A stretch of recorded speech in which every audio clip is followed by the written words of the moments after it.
Jumpa lagi bersama saya Putri Utami, dan hari ini saya akan mengajak Tribuners untuk berwisata religi ke salah satu masjid tertua di Kota Ambon. Dimana lagi kalau bukan di Masjid Jami. Nah, masjid ini Tribuners merupakan masjid yang didirikan sejak tahun 1860, which is udah sekitar 165 tahun yang lalu.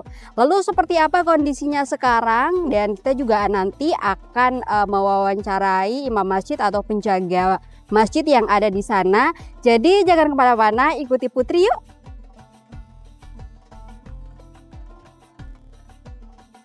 Masjid Jami yang berada di Jalan Sultan Babullah, Kecamatan Nusaniwe, Kota Ambon, Maluku, merupakan salah satu masjid tertua di daerah tersebut. Masjid Jami menjadi saksi peradaban di Kota Ambon. Lokasi Masjid Jami di dekat sungai dan menghadap ke tepi laut. Dalam perjalanannya, Masjid Jami telah mengalami kerusakan dahsyat berkali-kali. Bahkan ada yang mengistilahkan Masjid Jami merupakan ibu dari masjid termegah di sebelahnya, yaitu Masjid Raya Al-Fatah. Konon, Masjid Jami merupakan cikal bakal lahirnya Masjid Megah Al-Fatah di pusat Kota Ambon tersebut.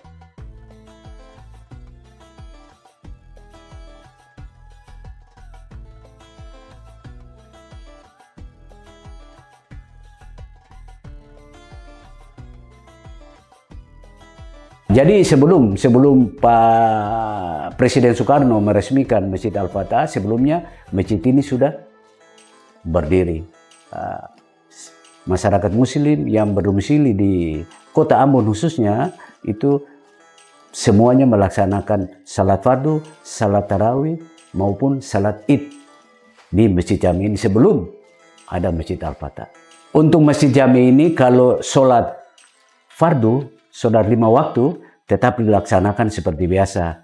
Kalau salat Jumat itu tidak. Masyarakat Muslim semuanya salat Jumat dipusatkan di Masjid Al-Fatah. Sedangkan untuk salat Idul Fitri maupun Idul Adha hanya digunakan untuk ibu-ibu saja.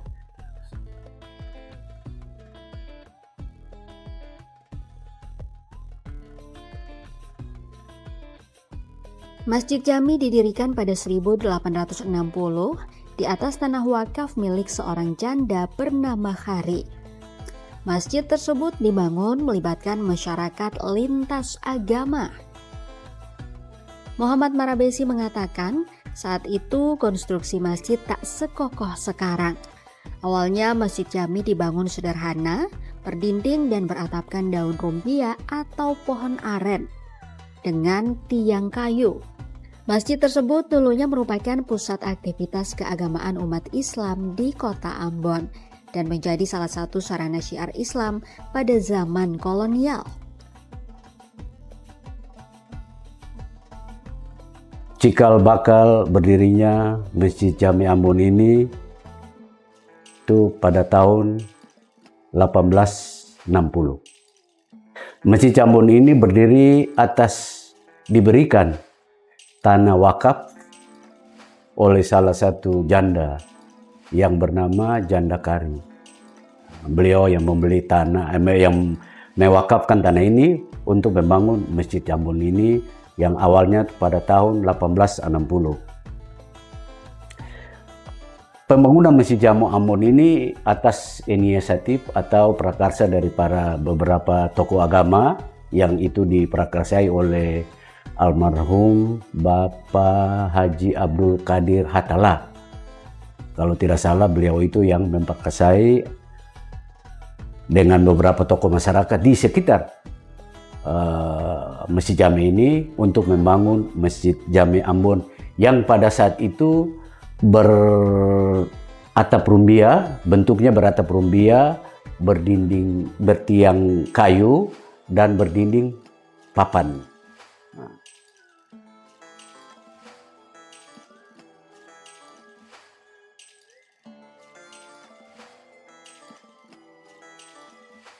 Pada 1898, masjid sederhana yang ditopang kayu itu direnovasi dengan atap seng dan areanya diperluas.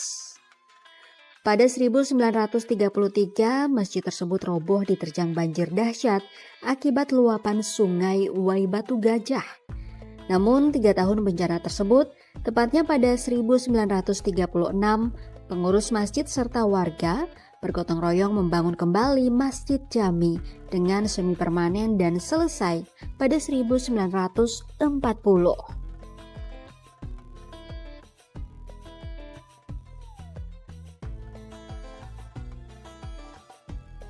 Menjelang beberapa tahun kemudian, Masjid Jami itu mengalami perubahan.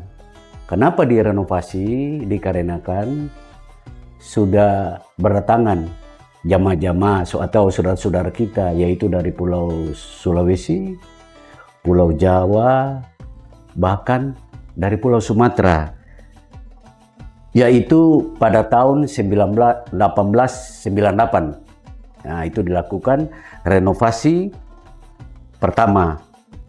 Nah, berikutnya pada tahun 1933 itu terjadi banjir besar di Pulau Ambon, yang pada saat itu di sekitar Kali Uwai Batu Gajah terjadi banjir bandang. Rumah yang di seberang kali yang berhadapan dengan masjid ikut terbawa arus, berikut juga dengan masjid. Maka pada tahun 1936 dibangun kembali Masjid Jami ini, yaitu dilakukan oleh salah satu pada saat itu dinamakan tukang, ya, yaitu Bapak Haji Jainuddin Wiwi. Beliau itu berasal dari Sumatera Barat. Beliau sebelumnya membangun Masjid Nandatu Sahapori di Kailolo, Kabupaten Maluku Tengah. Setelah itu, tokoh-tokoh masyarakat, tokoh agama yang berada di Pulau Ambon meminta beliau untuk kembali membangun Masjid Jami ini yang modelnya mirip seperti Masjid Nandatu Sahapori yang berada di Kailolo. Cuma mungkin agak besar, tapi modelnya mirip.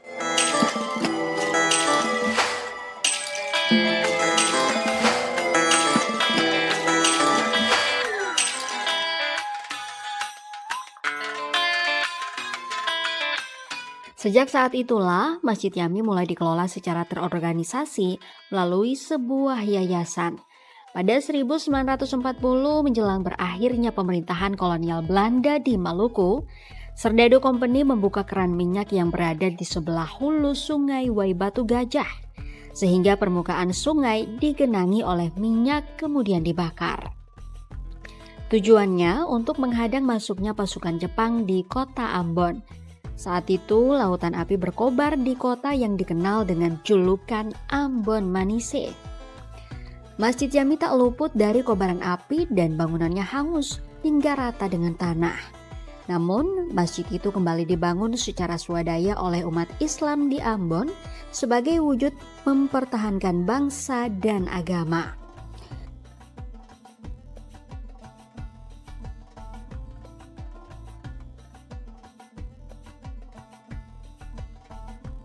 Masjid Jami menjadi saksi peristiwa demi peristiwa bersejarah di kota Ambon. Mulai dari penjajahan Belanda, kedatangan Jepang, operasi Permesta pada 1957, kekuasaan PKI pada 1965, hingga kelompok separatis bersenjata RMS setelahnya.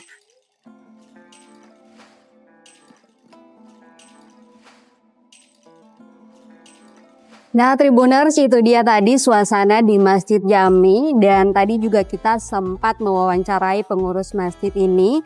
Ternyata Masjid Jami ini, Tribuners, merupakan masjid yang dibangun di atas tanah yang diwakafkan oleh seorang janda bernama Kari. Dan juga dari pantauan kami, Tribuners, meskipun terdapat masjid-masjid lain di sekitar sini, bahkan ada Masjid Raya Al-Fatah di sebelahnya, tetapi masyarakat masih memilih Masjid Jami untuk tempat menunaikan ibadah sholat.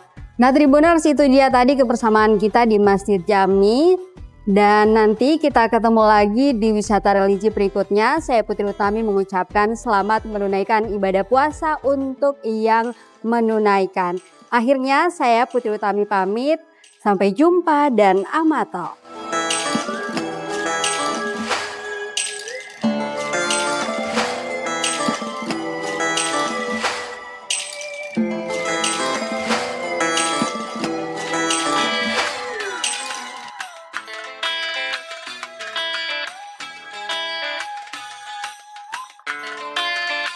Download Tribun X sekarang, menghadirkan lokal menjadi Indonesia.